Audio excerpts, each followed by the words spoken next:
You're listening to episode 24 of the Olga's Way podcast. Welcome, guys, to Olga's Way podcast. This is Olga talking, founder of Olga's Way. And I'm super excited to be sharing with you on my podcast a subject that I am super passionate about, something that motivates me every day to do the work that I do, and also something that I personally practice on a constant basis. Now, this subject is not new to you. I'm sure you've heard about it, talked about it, but I'm also sure if you're listening to it, you may find that you can improve in this area of your life. And I'm saying that because throughout my experience working with adult women, I totally see women constantly striving to get better at this particular point. If you haven't guessed what I'm talking about, here it is. I'm talking about self-care. So let's dive in. Self-care can mean many different things to different people. So for the purpose of this podcast, I want to define briefly self-care as the practice of taking care of yourself, your human needs, your mental needs, your emotional needs, all of your needs. It's taking responsibility of your own wellness. And of course, people who practice self-care on a constant basis and living a much happier life. So, what do you currently do about self-care? Take a moment and think about it. What are some of the things that you currently do to take care of yourself? And are they actually taking care of your needs? So I find many of us fall short when it comes to taking care of our needs. Most women tend to be caregivers. We love giving to others. We love taking care of others. We, in fact, will say, you know what, my happiness is the happiness of others. And that is beautiful and it's also true. I know it is. However, for you to be able to give so much, you must give yourself back. Like your energy tank will eventually be depleted if we're not re-energizing the body and the mind. And so there are different ways of doing that, and I am sure you're already doing some of those. So I hope this podcast, if anything, gives you new ideas as to what you can do for self-care. And I really do hope that you begin to understand self-care as a vital activity, like eating food, vital like sleeping. We understand that if we don't eat or if we don't sleep, we're not going to function well. Well, if you don't take care of your body and your mind by taking responsibility of your own wellness, you will also not get to live a long life. That's the sad part. So let me ask you quickly, how do you feel right now? Whatever comes to your mind, let it come. How do you feel right now? Now tell me, how do you want to feel? And now that you know how you feel and how you want to feel, I want you to think about how are you currently cultivating the conditions to feel the way you want to feel. I know when I ask myself these questions, which I do on a regular basis, I often find that in the how I'm cultivating, I find some to-dos. I've realized that if I want to feel healthy, I have to take my vitamins. I have to exercise. I have to eat my 3 meals a day. I have to eat the foods that make my body strong. And so often when I get busy, I realize that I stop cultivating those conditions to get to the place I want to get in terms of feeling good. So this should guide you. Those 3 questions should really guide you as to what's needed or required for you in your self-care practice. You know, when I teach my retreats and my workshops, I often ask the group to tell me what they do for self-care. And a lot of times I hear things like, I go for a massage once every 2 months. And don't get me wrong, that is definitely taking care of the body. But I want you to start thinking of self-care not as a destination, not as the place you go to be taken care of, like a spa, although I encourage those days, I do this myself. But I want you to think of it as an essential activity that has to happen on a regular basis. So if we attach self-care only to that massage, there are many barriers to get there. Money, time, driving conditions, etc., etc. So I want you to start reframing how you think of self-care. Self-care could be something like taking a nap, like taking a longer bath, like doing a hydration facial at home, like having tea with your grandma because it feels good. Those things could be self-care for you. Why? Because they make you feel like you're getting energy back into the body, into the mind. You're kind of like recharging. And it's not always about sleeping, it's not always about going out of home to do it. You can actually do it within your home. But stay tuned because I'm about to tell you my 5 favorite points to take care of myself. So the first thing I want you to think about is that the number one obstacle we have to self-care usually is our own thoughts. Our thinking can be so toxic that it could drain the energy out of our mind, out of our body, and even our soul. You guys, I've met people who have zero energy left, and when we get to talk about what's draining the energy, and they initially think is the people around them, the job they have, the relationship they're in, we come back to the conclusion that really the biggest obstacle and the biggest drainage of energy they have is their own thoughts.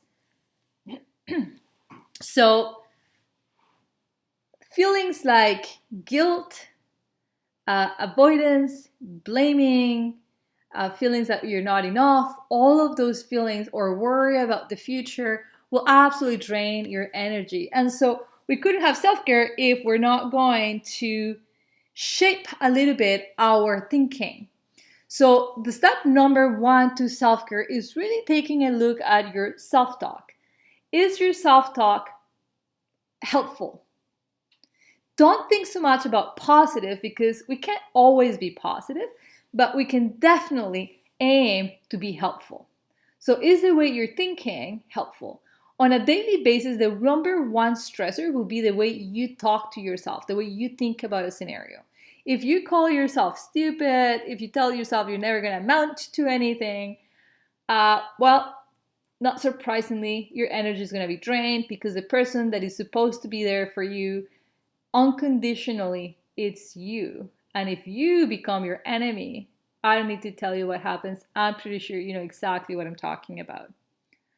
So when you catch yourself thinking very toxic self-talk, stop and come back to the present. That's step number 1. Catch yourself in this negative and pessimistic and unhelpful way of self-talking and stop it. Stop, take a break and come back to the present. Most times when our self-talk is going on, it is about the future or the past, so it's left the present. So you're going to stop and you're going to come back to the present. Now you're thinking, Olga, I've heard this a million times, come back to the present. How do you do that? My favorite way of coming back to the present is by using my senses. So I will look around to see what I can see in that particular moment. So I'm back into the present. I will pay attention to the sounds around me so that I can hear what's going on right at this moment. So by occupying your attention on the senses at this moment in time, you immediately interrupt the thinking. Step number 2 is to breathe. Can you imagine? We're breathing all the time, but are we ever aware that we're breathing? Never. And breathing, it's such a calming technique. If you pay attention to your breath, the inhales, the exhales, the lifting of the belly, the falling of the belly, the temperature of the air going in through your nostrils and exiting the nostrils. If you stop and pay attention to the fact that you're breathing, that is self-care. And guess what? Your breath is always with you. So you don't need a membership. You don't need to pay X amount of dollars to be able to self-care by following your breath. Step number 3, Super, super simple. You feel it every day. Love. Let it in. Let love in. When was the last time somebody gave you a compliment and you simply said, "Thank you so much"? I don't know if you've paid attention to this or not, but for most women, when we're giving a compliment, "Your top is so beautiful," we might say thank you, but we immediately say, like, "Oh, it cost me only $10. Oh, it's pretty old." We kind of want to diminish the compliment. We can't just take the compliment. Or somebody tells you, "Thank you so much for doing this for me," and you say, "It was nothing, really. It was on my way. It was easy to do." We just don't take it in. When somebody offers you feedback and says, "You look beautiful," and you may think to yourself, "Of course you're saying that, you're my mother." Pay attention to how many times love is given to you and you just don't let it in. Believe it or not, letting love in is part of self-care. So we already talked about catching yourself when you're not giving yourself love and accepting that part of you. But I also want you to pay attention to the times when a smile is given to you. Notice it and take it in. Take that in. Yes, they were smiling at you. Number 4, gratitude. Guys, I cannot say enough about gratitude. Gratitude to me rules the world. It is how I've been able to turn every struggle in my life into power, into strength, into knowledge. I know there is a lot of talk out there about a gratitude journal and being grateful, and some people feel like rolling their eyes because, come on, how being grateful is going to help me in any way. But it does. You know why? Because it brings your heart to a place of humbleness. You become humble at that point. The moment you're grateful, you realize, first of all, you're enough. And what's around you is also enough. That's the biggest gift of gratitude. That it stops us from wanting something different and it makes us aware of the good around us, in people, in our home, in our relationships. Even if you are not happy at work, you're not happy in traffic, you're not happy in that particular hour in your day, in that relationship.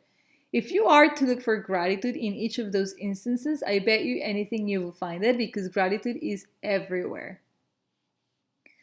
And you are probably wondering, and how does being grateful help my self-care? Well, where does gratitude is a feeling. So where does gratitude reside when you feel it? Inside of you. So if you're hosting gratitude in your body and in your mind and in your emotions, what do you think the ripple effect of that is for you? You got it. Super positive for you. Now you're the host of gratitude, one of the greatest feelings to have. So every little cell in your body is feeling grateful. Your mind is feeling grateful. Your nervous system gets to relax a little because there is a good feeling of safety and of joy within your body. So gratitude is huge for self-care. Last but not least, you ready? This is my favorite. Start all over again. So you go back to point number 1, point number 2, 3, and 4. Starting all over again, but not frustrated because you have to start again, but happy because all those steps helped you and you are aware that they did. So once we have completed all 4 steps, it's time to start all over again. So that's it. I hope you found this helpful. I would love to hear from you guys. Please comment on the comment box, ask questions. If you want, go into my Facebook page, Olga's Way, or on my Instagram, Olga's That Way, and comment on the podcast. Let me know what you thought. I would love to put information in here that you find helpful, that you think is going to help you get unstuck, be motivated, find resiliency, find hope. So if this was helpful, let me know. Only that way I can continue to produce content that is relative to you. I would love to hear from you. If you think other people should listen to this, don't be shy. Share this podcast with those around you. From my heart to yours, thank you so much for listening. Have a lovely, lovely day.